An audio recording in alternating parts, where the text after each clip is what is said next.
Herkese merhaba arkadaşlar, kanalıma hoş geldiniz. Bugün sizinle birlikte bu görmüş olduğunuz çantayı yapacağız. Yapılışı çok kolay arkadaşlar. Bir günde bitebilen bir model. Usta arkadaşlarımız bir günden daha kısa sürede bitirirler. Acemiler de 2 günü bulur arkadaşlar. Polyester iple ördüm. Polyester makrom 3 numara 2 milimlik iple ördüm arkadaşlar. Tığ numaram 3 milim. Çantamın boyutu 33 santim. Şöyle şuradan şuraya 33 santim arkadaşlar. Boyu da 20 santim. Gayet yeterli bir büyüklüğü var. Onun dışında kanalıma abone olursanız sevinirim. Abonelik ücretsizdir arkadaşlar. Abone ol butonundan sonra katıl butonuna tıklayarak kanalıma üye olup ayrıcalıklardan faydalanabilirsiniz. Ve şimdi hemen beğen butonuna tıklamayı unutmayın arkadaşlar. Çünkü daha sonra unutuyorsunuz beğenmeyi. Yorumlarda da birkaç tane yorum yaparsanız çok sevinirim. Yorumlarınızı uzun tutarsanız memnun olurum. Hemen başlayalım. Şimdi 42 tane zincirle başlıyorum. 1, 2, 3, 4, 5, 6, 7, 8, 9, 10. Toplam 42 tane zincirimi çektim. 42 zinciri neden çektim arkadaşlar? Bir tanesini geri dönüş için kullanacağım. 41 tane sık iğne yapacağım.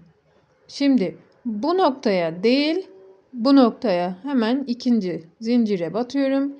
İpimi buradan çıkarıp sık iğne yapıyorum. Evet, buna biz sık iğne diyoruz. Sıradakine batıyorum. Sıradaki zincire ipimi çıkarıyorum ve sık iğne yapıyorum. Bir sonrakine batıyorum, ipimi çıkarıyorum ve sık iğne yapıyorum.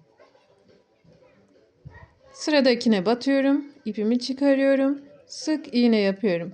Bu şekilde toplam 20 tane art arda sık iğne yapacağım.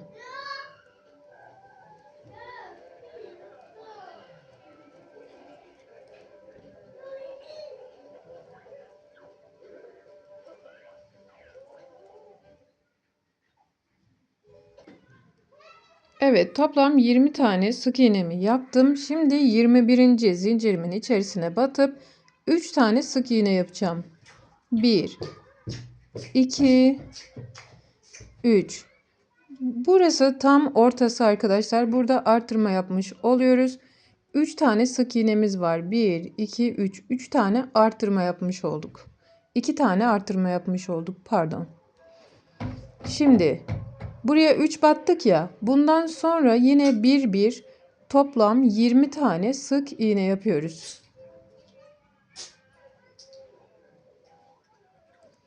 20 tane sık iğnemizi başına kadar yapalım, gelelim. Evet arkadaşlar, toplam 20 tane sık iğnemi yaptım. Şimdi bir tane zincir çekiyorum. İşimi geriye doğru çeviriyorum. Şimdi işimizi şöyle tutalım arkadaşlar. Burası bizim ilk sık iğnemiz. Bu nokta. Görüyor musunuz? Burası bizim ilk sık iğnemiz. İşimizi şöyle tutup bu şekilde çeviriyoruz ve saç örgüsü şekli var. Görüyor musunuz? Bunlara biz lob diyoruz. Lob, öndeki lob, arkadaki lob. Öndeki lob, arkadaki lob. Yani bu kanatların her birine lob diyoruz. Ve şimdi biz arkadaki loba batıyoruz. Bir tane lobumuza batıyoruz. İpimizi çıkarıyoruz ve buraya sık iğne yapıyoruz. Sıradaki loba batıyoruz. İpimizi çıkarıp sık iğne yapıyoruz.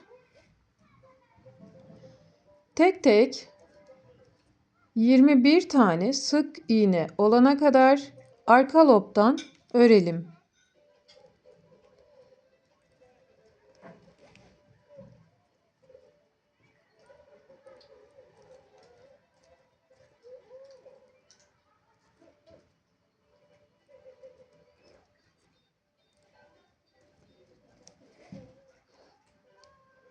Örelim gelelim. Evet, 21 tane sık iğnemizi ördük arkadaşlar. Şimdi 22. sık iğnemizdeyiz. Yani şu üçlü var ya. Onun tam ortadakine tekrar artış yapıyoruz. 22. sık iğnemiz. 1 aynı yere, 2 aynı yere, 3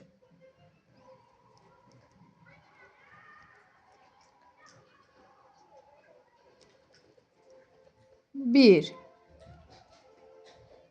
2 3. Evet, artışımızı yapmış olduk. 3 tane batmamızın sebebi orantılı bir şekilde artış yapmak için arkadaşlar. Biri bu taraftan, bu taraf 1 artarken bu tarafta 1 artmış oluyor. Şimdi yine sırayla tek tek sıra başına kadar 21 tane sık iğnemizi yapalım. Arka lobdan örüyoruz yine. Bu çantamızın tekniği arka lobdan sık iğne örme tekniği arkadaşlar. Bütün çantamızı arka lobdan öreceğiz.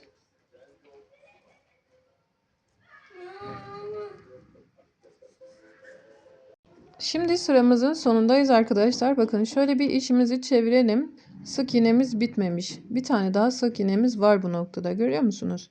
Yani şurada bir tane daha sık iğnemiz var arkadaşlar. Şöyle çevirdiğinizde saç örgüsü şekli bitmemişse sık iğne sıramız bitmemiş demektir. Tekrar örüyoruz ve bakıyoruz başka var mı? Yok. Bir tane tümsek var, başka da bir şey yok. Bir tane zincir çekip işimizi tekrar geriye doğru çeviriyoruz. Tekrar arka lobdan batıyoruz ve yine aynı işlemi tekrarlıyoruz.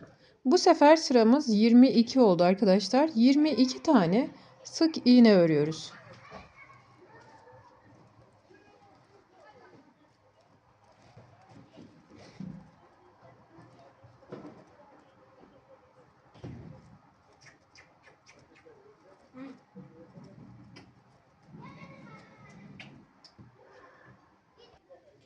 Tekrar ortadayız arkadaşlar. Bu ortada artırdığımız nokta var ya, tam ortadakine. Artırdığımız üçlü var ya, onun tam ortasındakine, ikinciye batıyoruz ve burada tekrar bir artış yapıyoruz. Ve yine tek tek sıra sonuna kadar sık iğnelerimizi örüyoruz. Bu şekilde toplam 20 tane artışımız olacak arkadaşlar. 20 tane artışımızı yapalım, gelelim. Evet, ben sıralarımı bitirdim arkadaşlar. Şöyle bir baktığımız zaman 20 tane artış yaptık. Yani 1, 2, 3, 4, 5, 6, 7, 8, 9, 10. 10 tane bu şekilde tümsek sıramız var. Yani 20 tane artış sıramız var. Evet. Şimdi bundan sonra arkadaşlar, yani şu tümsekleri saydığımız zaman 1, 2, 3, 4, 5, 6, 7, 8, 9, 10. 10 tane tümseğimiz var. Evet. Evet arkadaşlar, şimdi hiç artış yapmadan tek tek sık iğnelerimizi örüyoruz.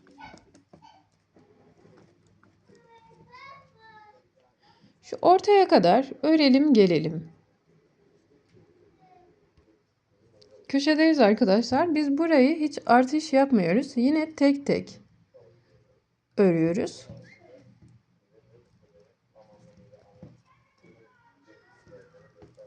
Bu şekilde tek tek örüyoruz. Bakın işimiz yana doğru kaydı. Şimdi arkadaşlar, çantamız şu şekilde ilerleyecek. Boyu bu şekilde ve çanta böylemesine ilerleyecek. Artık artış yapmıyoruz. Direkt sık iğneyi sıra sonuna kadar gidiyoruz. Tekrar dönüyoruz. Gidiyoruz, geliyoruz. Bu şekilde kaç sıra yapacağınızı ben size söyleyeceğim. Örelim, gelelim. Evet arkadaşlar, ben bu kadar ördüm. Bakalım kaç sıra örmüşüz. Şuraya kadar bir arttırma yaptık. 20 sıra arttırdık arkadaşlar. Bakalım 1, 2, 3, 4, 5, 6, 7, 8, 9, 10. Yani bir gidiş bir geliş olduğu için burasını 20 diye sayıyoruz. Şuraya kadar 20 diye sayıyoruz arkadaşlar. Şuraya kadar. Ondan sonra burasını sayalım. 2, 4, 6, 8, 10, 12, 14, 16, 18, 20, 22, 24, 26, 28, 30, 32, 34, 36, 38, 40, 42. Şimdi arkadaşlar bu noktadan şu noktaya kadar 79 tane sık iğnem var. 79'u 2'ye böldüğün zaman 39 burada kalıyor. 39 burada kalıyor. 40. ilmeğe yani tam ortaya ayraç taktım. Şimdi şurada 38.'ye kadar örelim. 38'i de örelim. Şu noktaya kadar. Sonra orada eksiltmelere geçeceğiz. Artık normal ilerlememiz bitti arkadaşlar. Eksiltmelere geçiyoruz.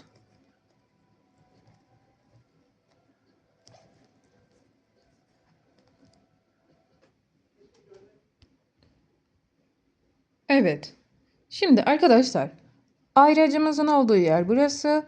Bir tane sağından, bir tane de solundan. Yani burada 3 tane ilmek ayırıyoruz. Sık iğne ayırıyoruz. Eksiltme yapacağız şimdi. İlmecimiz tam buradaydı.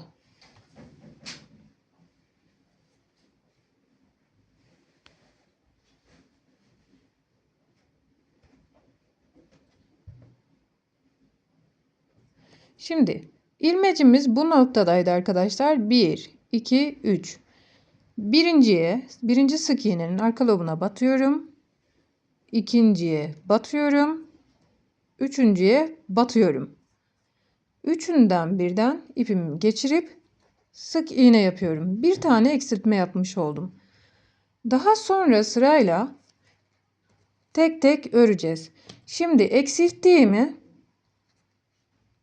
yine ayracımı eksilttiğim noktaya takıyorum. Sıra başına kadar tek tek sık iğnelerimizi örelim. Şuraya kadar örelim, gelelim. Evet, sonuna kadar ördük. Bir tane bu noktada zincir çekip işimizi tersine doğru çeviriyoruz. Tekrar sık iğnelerle devam ediyoruz. Şu noktaya kadar arkadaşlar örüyoruz. Ortada 3 tane bırakacağız. Ayracımız dahil 1, 2, 3 tane bırakalım. Şu noktaya kadar örelim, gelelim.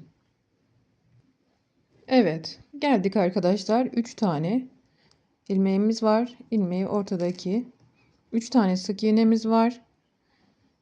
1, 2, 3.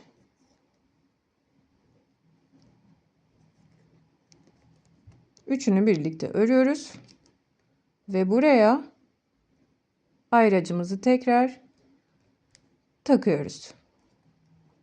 Sıradan devam ediyoruz. Tek tek öreceğiz. Arkadaşlar eksiltmelerimiz bu şekilde olacak. Toplamda 20 tane eksiltme yapacağız. Başta yaptığımız 20 arttırma vardı ya. Şimdi sonunda da 20 tane eksiltme yapacağız. Ve bu V harfi görüntüsünü elde edeceğiz. Şu görüntüyü elde edeceğiz. Yukarı doğru eksiltelim. 20 sıra eksiltelim. Gelelim. Evet arkadaşlar ben daraltmalarımı bitirdim. Bu şekilde görünüyor. Şimdi şöyle bir baktığımız zaman bu noktadan ortaya kadar 20 tane sık iğnem var. Bir tane ortada sık iğnem var. Ve buradan buraya 20 tane sık iğnem var. Toplam 41 tane sık iğnem var. Başlangıçta 41 tane sık iğnem vardı. Artırmalar yapmıştım ve sonunda yine 41 tane sık iğneme düşürdüm. Evet. Şimdi kabamız bitti arkadaşlar. Ağız kısmını yapacağız. Şimdi şu başlangıç noktasına batıyorum. Burada ipimi bağlayabilirim. Siz de bağlayabilirsiniz arkadaşlar.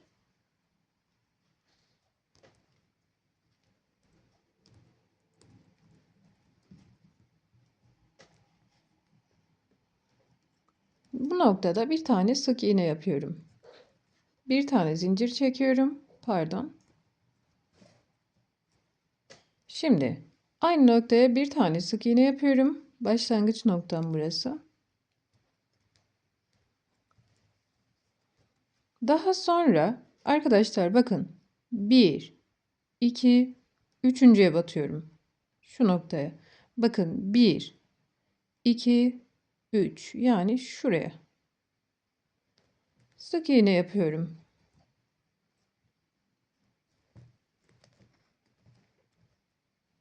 Görüyor musunuz? Üçer tane atlıyoruz. 1, 2, 3. Şu ortaya batıyorum. Sık iğne yapıyorum. Böyle iyice sıkalım arkadaşlar. Gevşek bırakmayalım. 1, 2, 3.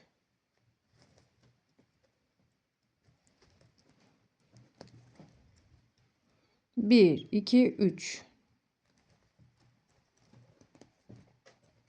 1, 2, üçüncüye. 1, 2, 3.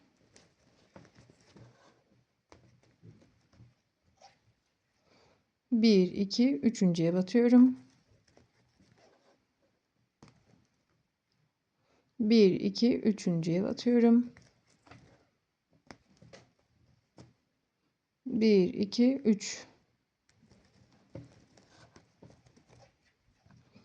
1, 2, 3. Bakın. Evet. 1, 2, 3.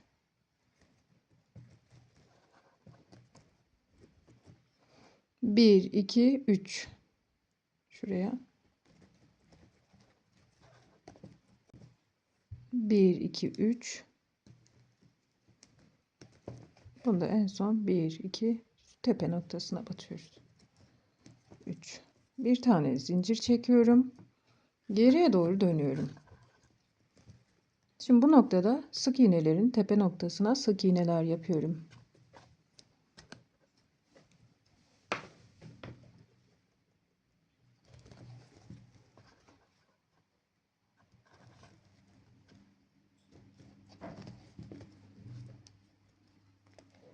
Her bir sık iğnenin tepesine birer tane sık iğne yapıyorum.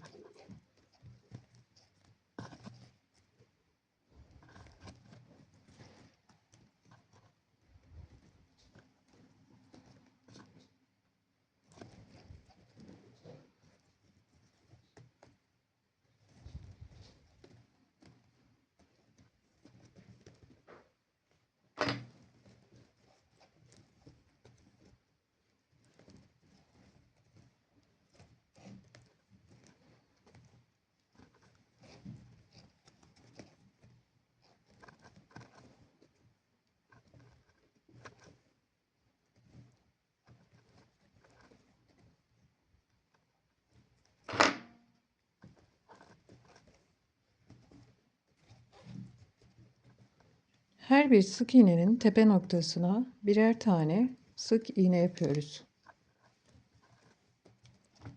Görüyor musunuz? Sık iğnem var. Tepesine sık iğne yapıyorum. Bir sonraki sık iğnemin tepesine şöyle sık iğne yapıyorum.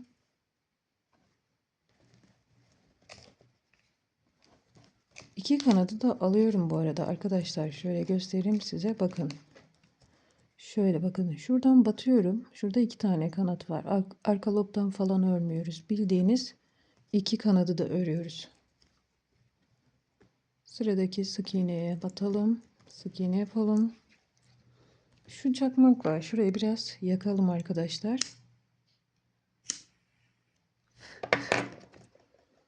Sıradaki sık iğnenin tepesine sık iğne yapıyoruz. Bir sonrakine sık iğne yapıyoruz. Bir sonrakine sık iğne. Sonra bakayım. Sık iğne. Tamam. Bitti. Bir tane zincir çekip geriye doğru dönüyorum. Görüyor musunuz arkadaşlar? Şimdi bu noktada bir sıra daha sık iğne yapalım.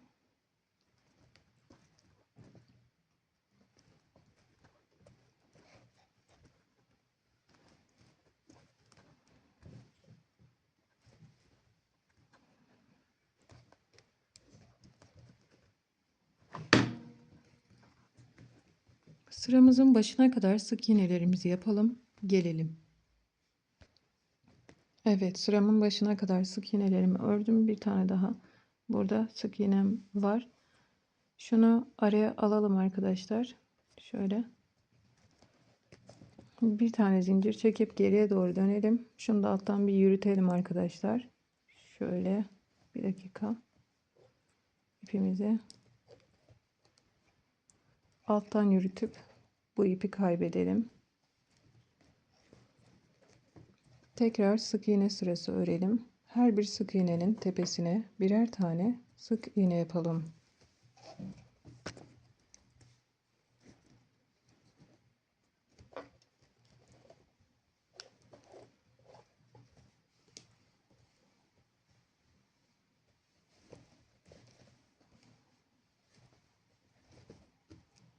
Şu başa kadar tekrar sık iğnelerimizi örelim. Gelelim. Evet arkadaşlar, ben bu kadar sık iğne ördüm. Bakalım kaç sıra örmüşüm.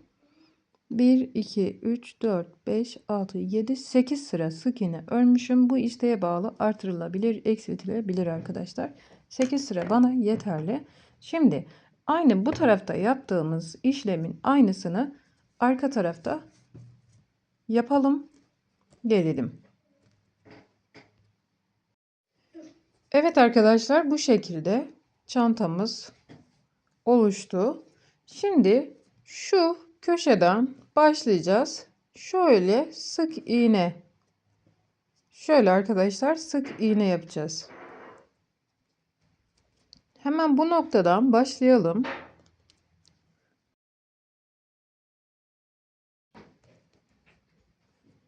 Buraya bir tane sık iğne yapalım.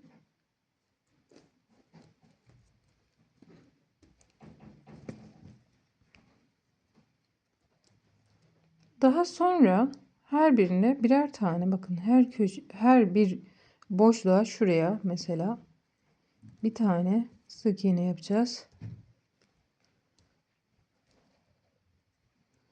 Sıradaki boşluğa bir tane sık iğne. Bir sonrakine şuraya sık iğne. Şuraya.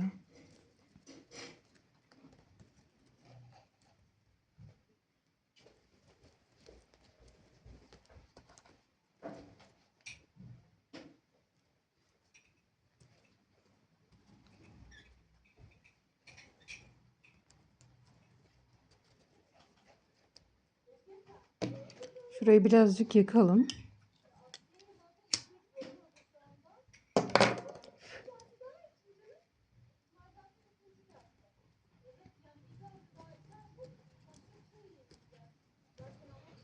Şimdi her bir şuralara yapacağız arkadaşlar. Bakın şu noktaya bir tane, şuraya batalım. Şuraya. Bakın şu noktalara. Görüyor musunuz?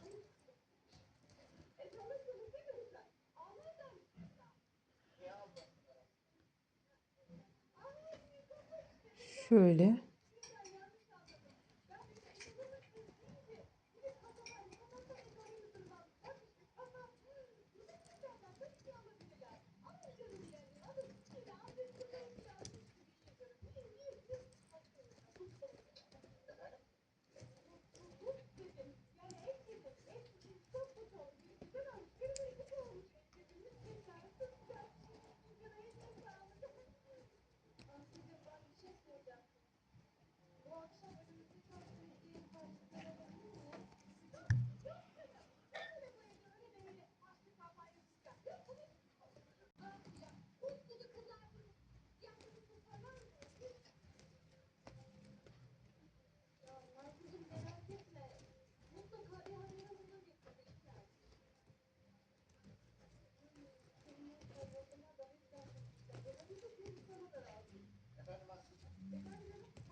Şimdi zincirler çekeceğiz arkadaşlar. Bakın.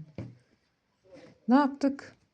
Şu noktadan şöyle şu noktaya kadar sık iğneler yaptık. Bundan sonra zincir çekeceğiz. 1 2 3 4 80 tane zincir çektim arkadaşlar. Şimdi şu köşeden başladık. Zincirimizi çektik 80 taneyi ve şu köşeye bağlıyoruz.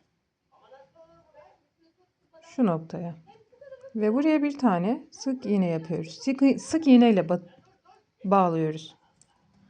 Şimdi şu ipi yine alttan yürütelim arkadaşlar. İplerin hepsini yürütebildiğiniz bütün ipleri alttan yürütün. Tekrar sık iğneler yapıyoruz. Şöyle sık iğnelerimizi yapalım. Şu köşede buluşalım. Evet, yaptım arkadaşlar bu tarafında. Şimdi tekrar 70 tane 80 tane zincir çekiyorum.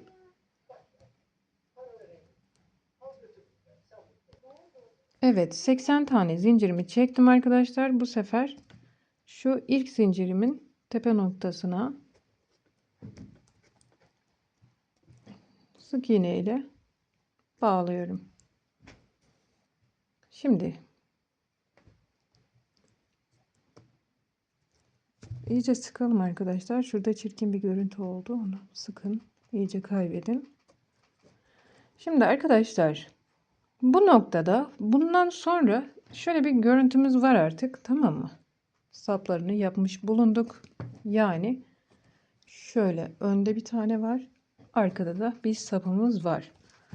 Şimdi arkadaşlar biz bu sapı şöyle her tarafından kaydırmayla, yani kaydırma ne demek arkadaşlar? Sapımızı kaydırmayla oluşturacağız. Şu sık iğnenin arka lobu var ya, oraya batıyorum. Bir tane lobuna, üstteki lobuna batıyorum. Alıyorum ipimi. İkisinden birden çıkarıyorum. Bakın sıradaki bu sık iğnemiz var ya arkadaşlar, onun arka kanadına batıyorum. Bir tane kanadına batıyorum. İpimi çıkarıyorum. Sıradakinin arka kanadına batıp ipimi çıkarıyorum.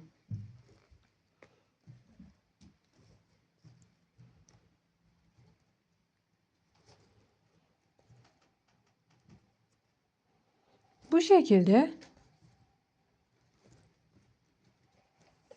şöyle bir örelim. Hepsini kaydırma yapalım. Şuraya kadar, şurada tekrar buluşalım. Evet, şöyle başladık arkadaşlar. Buraya kadar kaydırmayla geldik. Şimdi zincirimi düz bir şekilde tutuyorum ve bir tane kanadından tekrar kaydırmalar yapmaya devam ediyorum. Bu şekilde.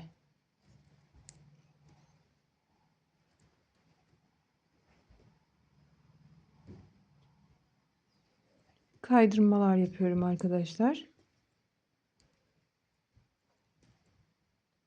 Sapımı tek bir seferde öreceğim. Yani iki tane sapımız var ya. Döne döne döne döne sapımızı tek bir seferde çıkaracağız. Şimdi arkadaşlar ben bir sıra kaydırma yaptım.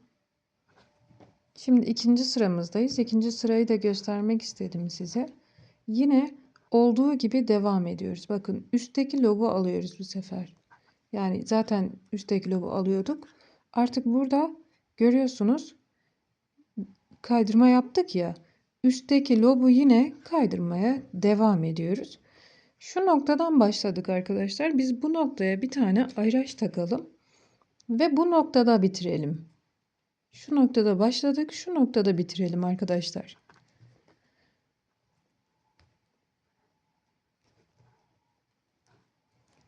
Bu şekilde devam edelim. Üstteki lobu örerek devam edeceğiz. Birkaç sıra sapımızı örelim, gelelim.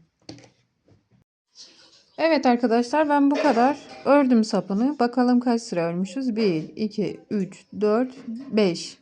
5 sıra yeterli arkadaşlar. Siz daha kalın istiyorsanız 6 sıra 7 sıra örebilirsiniz.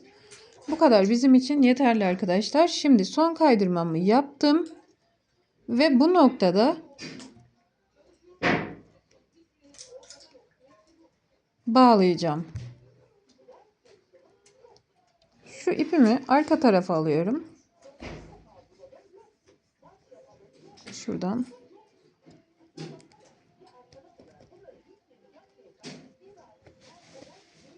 Şöyle bu tarafa doğru götüreceğim.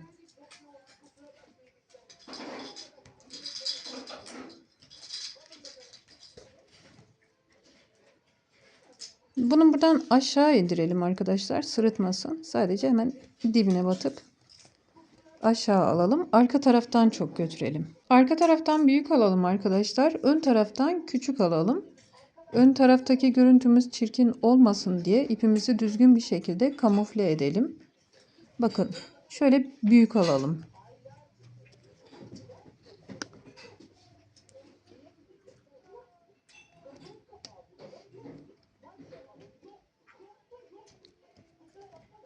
Şöyle.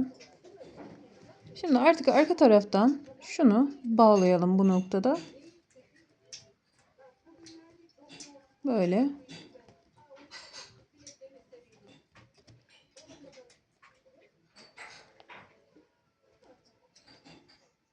Tamam.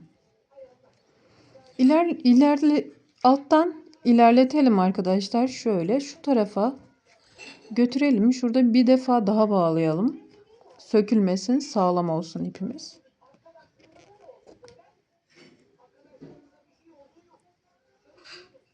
Evet. Tamam.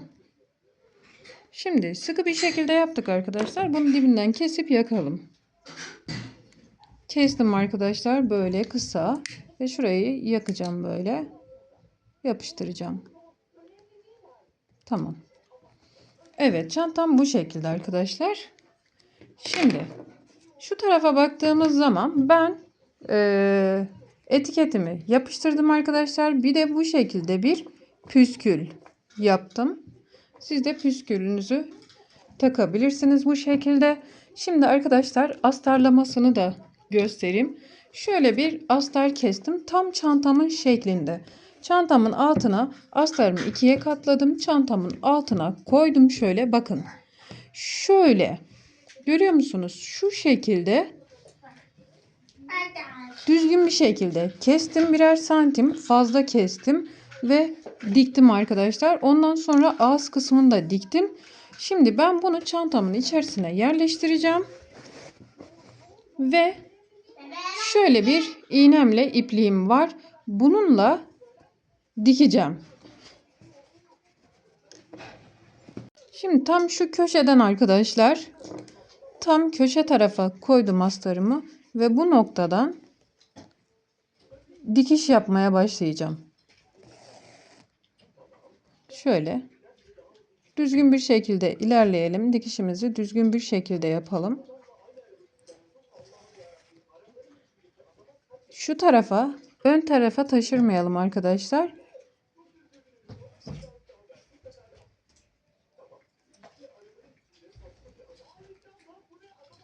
Bakın bu şekilde. Evet arkadaşlar ben astarını diktim. Bu şekilde görünüyor. İçerisi böyle ve 2 tane manyetik düğme taktım arkadaşlar. Bir tane yetersiz olacağını düşündüm. Eğer çantamı beğendiyseniz lütfen beğen butonuna tıklamayı unutmayın. Kanalıma abone olunuz arkadaşlar. Abonelik ücretsizdir ve kanalıma üye olun. Ayrıcalıklardan faydalanmak için üye olmanız gerekiyor. Arkadaşlar sosyal medyadan bağlantı kurabilirsiniz kanalıma üye olarak. Birkaç tane yorum yaparak kanalıma destek verebilirsiniz. Hoşça kalın, sağlıkla kalın, Allah'a emanet olun. Bir sonraki videoda görüşmek üzere.